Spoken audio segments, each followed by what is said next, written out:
सांगली विधानसभा क्षेत्रातील सार्वजनिक गणेशोत्सव मंडळांसाठी आमदार सुधीर गाडगीळ यांनी सार्वजनिक गणेशोत्सव सजावट स्पर्धा आयोजित केली असून त्यामध्ये ऑपरेशन सिंदूर आणि स्वदेशी या विषयांवर जी मंडळं आकर्षक देखावे सादर करतील त्यांना प्रथम क्रमांकासाठी 15,000 रुपये, द्वितीय क्रमांकासाठी 10,000 रुपये आणि तृतीय क्रमांकासाठी 5,000 रुपयाची आकर्षक पारितोषिकं जाहीर करण्यात आली आहेत।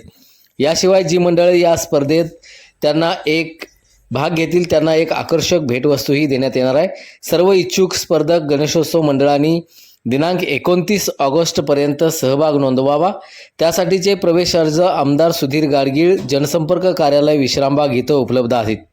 अधिक माहितीसाठी मुकुंद पटवर्धन 94 23 00 39 51, विश्वजित पाटील 98 23 17 77 44, अतुल माने 98 23 60 61 51 आणि केदार खाडीलकर 98 22 61 21 60 या दूरध्वनी क्रमांकावर संपर्क साधावा असं आवाहन आमदार सुधीर गाडगीळ यांच्याकडून करण्यात आलं आहे।